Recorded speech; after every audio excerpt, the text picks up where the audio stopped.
Okay, my opinion of the shit show that I saw today on television, the inaug, I call it inaug because I'm afraid of YouTube's algorithm searching for the full word, ban ya. It was lackluster, and I'm not saying this because I didn't vote for the man. It was very lackluster. It was dark. And it was divisive, although his title was going to be unity. I found it very divisive, telling the people they need to grow up.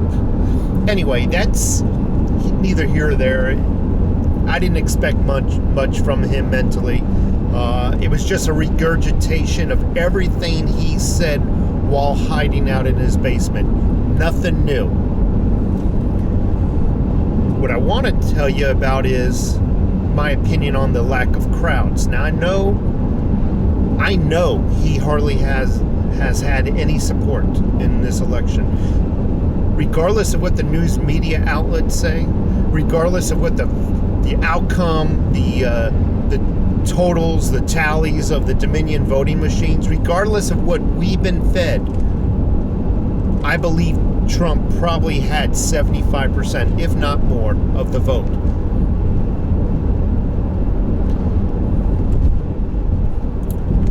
They even used, not only did they use COVID to hide and shelter this man, Biden, from you, so you could not learn anything about him, but they used COVID for the inauguration. There I go, use the full word. Oh well, ban me. What do I mean by that?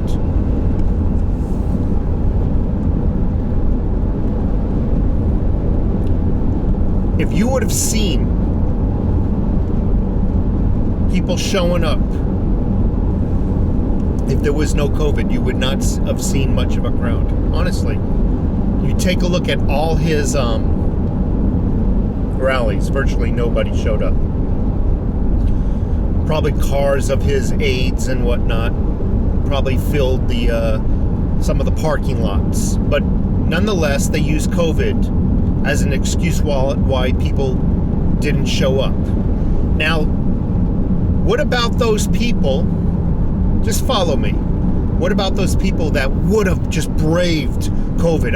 I'm going to go see my President Biden regardless if I get COVID or not. Oh, they had a plan for that, and that was Antifa and Black Lives Matter, hiring them to storm the Capitol, leading in some Trump supporters who were stupid enough to follow. I admit that. Now, oh my gosh, we got to set up a perimeter around. We need to set up a perimeter around the Capitol. We need to fence it off. Now all of a sudden, FBI, CIA, we got insider information that there might be an event. There might be an attack on the Capitol while we're doing the inaug. So we're gonna just have to ban everybody for their safety. So nobody gets hurt. First of all, throughout the entire United States, no violence, at least pertaining to this inauguration. No violence, including directly on the Capitol. Nothing. Not even so much as a firecracker. But they brought in 25,000 troops to make it appear as though this is an unsafe zone. You don't want to be here. Folks, this is... You see what I'm saying? They're basically masking, hiding the fact that the emperor has no clothes. That is my opinion of why those troops were brought there. That is my opinion. The whole scam was getting these Antifa and Black Lives Matter to attack the Capitol. It was dual purpose, no doubt about it. It made Trump look bad, no doubt about it. But little extra bang for their buck. For those folks who want to brave and risk coming to see their new president and risk getting COVID, we need to deter them as well. I never seen such an anemic inaug in my entire life. And again, I am not trying to bash the man. I'm just looking at the event.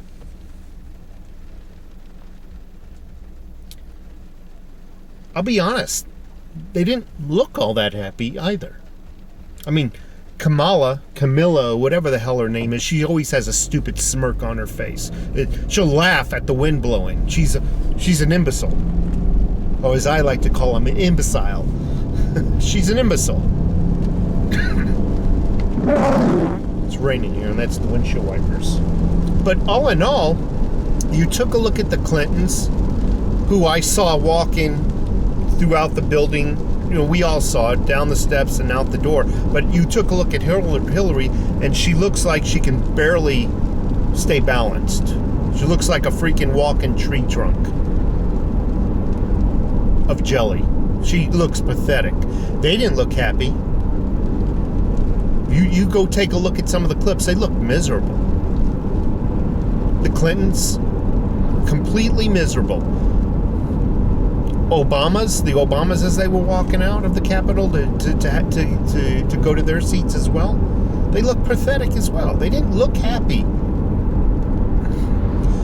I mean, they welcomed some of their colleagues once they got out there and put on their fake smiles. I call it the snake smile. They put on some of those fake smiles and shook hands, and who else? The Bushes. They all looked like they were going to jail or something. It is amazing what I saw. It was, I don't need to say any more. I think we all saw it. It was pretty pathetic. And I think that's as much as we're going to see this president. A couple of public appearances to make it look like he's really in charge. Throw him out there on the patio every now and then. Make him say something. Nothing off the cuff. Get that teleprompter in here. It reminds me of an old Star Trek episode. Now, I don't remember the name of the episode. For all you Trekkie fans out there, you might remember it. Captain Kirk and Spock being down to this planet that was being ruled by basically a vegetable. He wasn't really the ruler. It was his minions. But this guy was a vegetable, and they were propping him up as the leader of this planet. And, you come to find out he really wasn't at the end, but they would put his face up on the screen. That you would never see him publicly. He would always be on a computer screen, the citizens of that planet, and they would just, Anyway, I'm digressing. I gotta run. It's not the end of the world. Keep our chins up. Continue to buy silver and gold and cryptos. Take care.